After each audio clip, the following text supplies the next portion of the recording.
गोटे छोट सहर में राहुल नामक एक पुओ रोला।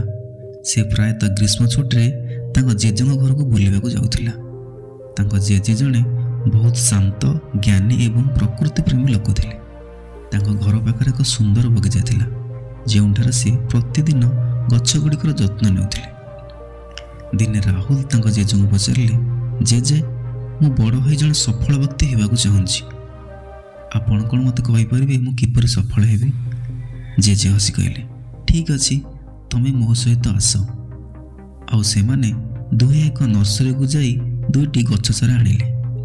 घर को फेरिया परे तांको जेजे गोटे पात्र रे गोटे चारा लगाइले एवं एहाकू घर भितर रखिले। आउ से अन्यटी को घर पछपटे खोला पड़ियारे लगाइले। तापर तांको जेजे राहुल को पचारे, पुओ एई दुईटी चारा मध्यरु केउंटा भविष्य में भलरे बढ़िबो एवं बड़ हबो बोली तुमे भाबुछ। राहुल किछि समय पई चिंता कले एवं तापर कहिले, जेजे घर भितर थिबा गछटी भल भाबरे बढ़िबो कारण एहा सुरक्षित।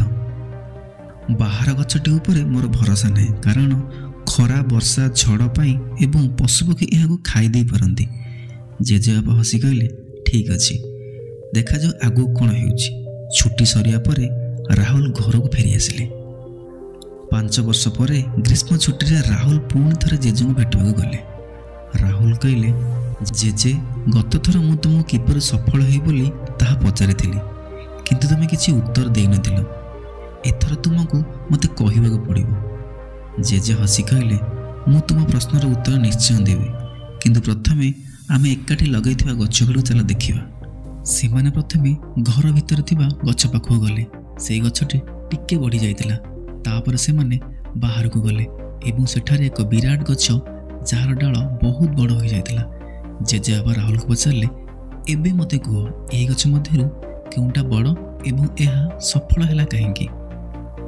राहुल कहले, जेजे बाहर थिबा गछटी बड़ एवं सफल हैला किंतु एहा केमिति हैला मते तो टिके विश्वास होनी कारण बाहर एते खरा वर्षा एवं झड़ आउ पशुपक्षी मैंने ए गछ को खाई दौथिबे तापरे भी एते बड़ हो गला। जेजे हसी कहले, बाहर थिबा गछटी अनेक असुविधार सम्मुखीन होइतिला किंतु एही असुविधा एहा चेर को मजबूत करथिला। एहाकू खोला भूमि मिलिथिला जेउठार से जेते इच्छा सेते तार चेर विस्तार करथिला। वर्षा एवं झड़ एहाकू परीक्षा करथिले। सेथिपई आजी एहाते शक्तिशाली जे छोट झड़ मध्य एहार किछि क्षति करि परिबो नाही। किंतु आम घर भितर रखिथिबा गछटी कौनसी समस्यार सम्मुखीन होई नथिला। एहा सुरक्षित रहिला किंतु एहार चेर पात्र सीमित रहिला तेणु एहा बढ़िला नाही आ मजबूत हैला नाही। तापर राहुल आखि को चाहि जेजे कहले, जे पर्यंत तुम जीवन संघर्ष करी असुविधार सम्मुखीन न होइछ तुम केबे भी सफल हो परिबो नाही। जदि तुम केवल संतना एवं सुरक्षा खोज तेबे तुमर प्रगति अटकी जीवो किंतु जदि तुमको संघर्ष करने को इच्छा तेबे कौनसी लक्ष्य तुम पे असंभव हेब नाही। तेणु असुविधा को शत्रु भाव भाव नाही, से गुड़ को तुम जीवन पाहाच भाव भाव जहाँ तुमको सफलतार शिखर में पहुँचाइब। राहुल एक गंभीर निश्वास नहीं बड़ गछ को चाहिए।